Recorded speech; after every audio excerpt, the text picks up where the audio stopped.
Side हो जाइए। मोहतरम नूरुल सलाम इसके बाद आएंगे।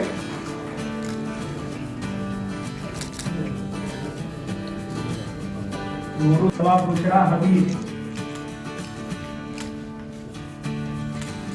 नमस्कार, आप देख रहे हैं बिहार इन शॉर्ट्स। मैं आपके साथ प्रेरणा। देखिए, मुख्यमंत्री नीतीश कुमार फिर से एक बार नियुक्ति पत्र बांटे हैं, लोगों को नौकरी दिए हैं। जो उर्दू ट्रांसलेटर है और जो अन्य उर्दू कर्मी हैं, उनको मुख्यमंत्री नीतीश कुमार एक बार फिर से नौकरी बांट रहे हैं, लोगों को नौकरी दे रहे हैं। देखिए, आप स्क्रीन पर देख सकते हैं कि मुख्यमंत्री नीतीश कुमार अपने हाथों से लोगों को बुलाकर नियुक्ति पत्र दे रहे हैं और नौकरियाँ बांट रहे हैं।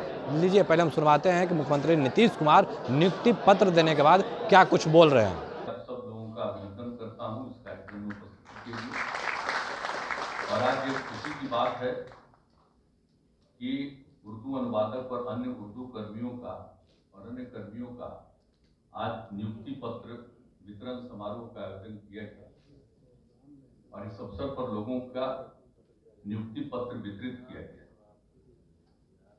आज के समारोह में 142 उर्दू अनुवादक, 5 सहायक उर्दू अनुवादक, 5 निम्न वर्गीय लिपिक उर्दू और 27 निम्न वर्गीय लिपिक हिंदी, कुल 183 पदों पर नव नियुक्ति अभ्यर्थियों को नियुक्ति पत्र दिया गया।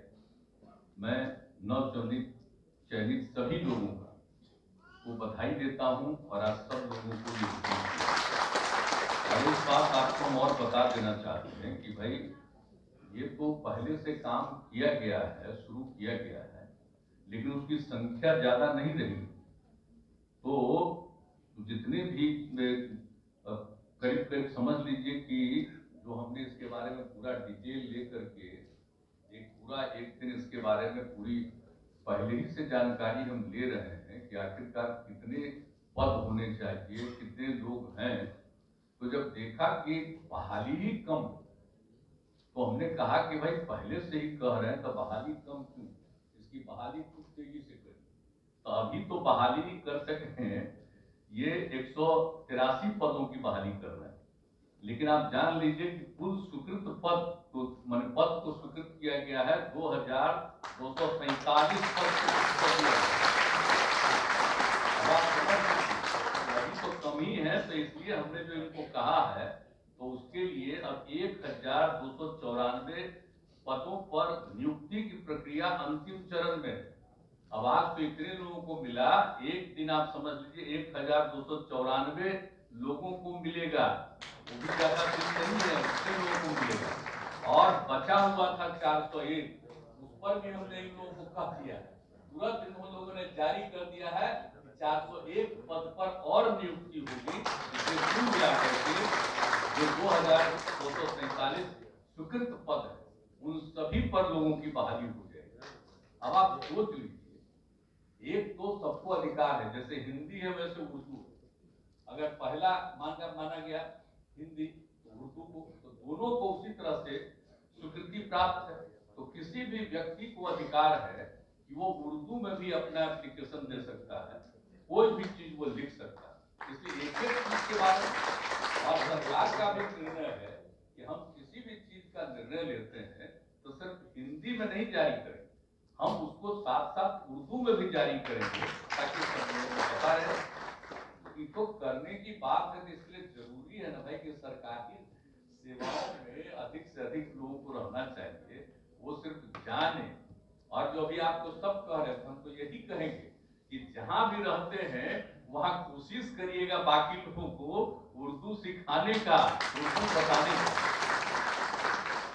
आप समझ लीजिए हमारा बचपन का ये अनुभव है, हमारे यहाँ नहीं था, बाद में तो हमको हुआ कि नहीं साहब एक तो होना चाहिए था, और अगर हिंदी के साथ साथ उर्दू के शब्दों को जानेंगे तो और ज्ञान बढ़ेगा और भी ज्यादा होगा।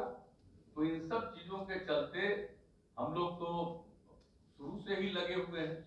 और आप समझ लीजिए कि 2008 में हमने क्या किया, 2008 में हमने तय किया कि भाई जितना भी स्कूल सब जो है उन सभी जगहों पर इनकी भी बहाली होनी चाहिए उर्दू के लिए सब लोगों को, ताकि यही नहीं कि जो उर्दू पढ़ रहे हैं और उसके लिए उर्दू शिक्षकों की अलावे भी जो माध्यमिक विद्यालय उसमें भी एकदम कर दीजिए, ताकि जो दूसरे लोग हैं उनको एक इच्छा हो जाएगी, और जब उर्दू भी जानने लगेंगे तो सबका ज्ञान बढ़ जाएगा और उससे ज्यादा वो हर शब्दों की जानकारी उनको हो जाएगी, हर चीज को जानेंगे। और उसके लिए तो हमको उसी तरह शुरू करा दिया गया। तो अभी तो हम एक दिन और हम समीक्षा कर रहे थे, तो हम तो जितना चाहते हैं उतना बहाली नहीं किए। जितना चीफ सेक्रेटरी साहब आप बैठे हुए प्रवचन को अच्छा दिए, भूल गए। आप तो 2007 से मेरे साथ थे यहाँ, अब भूल गए कि किस तरह से हमने 2008 में ऐलान कराया। तब आपको चीफ सेक्रेटरी हम बनाए हुए। अब आपका काम है कि हर जगह वो बहाली भी करवाइए। हम तो बोलते रहते हैं, अब आपके बगल में बैठे हुए इनको पूछिए, यही चीफ सेक्रेटरी थे। हम लोगों के साथ है तो हमने इनको कह दिया है, सबको कह दिया। ये सारे लोग जो हमारे अधिकारी बैठे वो सबसे पूछ लीजिए, सबको कहते रहते भाई इतना आदमी को कहा बहाली करवाइए। आज शुरू में ही कम में तो पूरा बहाली नहीं करवा पाए, ये ठीक नहीं, और ज्यादा बहाली करवाइए, सब लोगों की बहाली और सब रहेगा। आज कल जो एक माहौल कायम करने की कोशिश हो रही है तो गड़बड़ माहौल करने वालों का, लेकिन हम लोग तो चाहते हैं समाज में कभी किसी भी प्रकार का विवाद नहीं हो, कोई झंझट नहीं, आपस में प्रेम का और भाईचारे का भाव है। तो याद करिए ना 2005 से हम यही शब्द बोलते रहे और उसके लिए हम लोग करते रहे। तो उसी समय हमने कहा कि भाई और करिए, हम तो आग्रह यही करेंगे कि भाई जो बचा हुआ है अब सब स्कूलों में, प्राथमिक विद्यालय सब जगह देख लीजिए, करवा दीजिए, छोड़िए मत, अधिक से अधिक लोगों को लगा दीजिए। एक रहेगा भाई, अब जो मान लीजिए कि उर्दू पढ़ने वाले हैं, उर्दू उनको तो पढ़ाएगा ही, लेकिन उसके अलावे बाकी लोग जो है जो उर्दू को नहीं जानता वहां रहेगा, तो उसमें से बहुत लोगों का इच्छा होगी कि हम भी जरा सा उर्दू के बारे में जाने, और लोग सीखेगा। किसी दिन उर्दू के बारे में भी उसको कि भाई जितने लोग उर्दू को जानना चाहते हैं तो फला समय आइए और आपको उर्दू के बारे में बताया जाता है। तो ये सब चीज हो जाएगा तो लोगों को ज्ञान होगा ना भाई, पूरा चीज होगा ना। तो इसलिए उस चीज पर भी जरा सा कृपा करके ध्यान दीजिए। जितना बढ़िया बोलते हैं उतना ही बढ़िया मेरी इच्छा को लागू करवा दीजिए, हमारी यही इच्छा है। हमको पूरा का पूरा हम करते रहते हैं। तो और अब जानते ही है दिल्ली वाला कब क्या कर देगा क्या नहीं करेगा,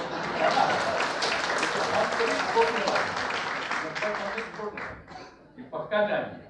तो इसीलिए हम जो कह रहे हैं उसको भी जरूर लागू करवा दीजिए, तो मुझको व्यक्तिगत रूप से एक प्रसन्नता हो जाएगी कि कोई भी आदमी है, सबको, बच्चों को, नई पीढ़ी को, लड़के लड़कियों को उर्दू के बारे में भी जानकारी हो जाएगी, तो बड़ा अच्छा रहेगा। हिंदी, उर्दू और अंग्रेजी भी तो पढ़वाते हैं भाई हम लोग। तो आपने सुना, नियुक्ति पत्र देने के बाद मुख्यमंत्री नीतीश कुमार ने कहा कि आप लोगों को काम करना है और काम करने के लिए नियुक्त किया गया है। और उतना ही नहीं, जो लोग हैं उनको आपको इसके बारे में बताना होगा, लोगों को आपको इस जो नियुक्ति पत्र दिया गया, उर्दू के आप लोग संवाद हैं, आपको लोगों को उर्दू भी सिखाना होगा। बाकी की तमाम खबरों के लिए बने रहे बिहार इन शॉर्ट के साथ। धन्यवाद।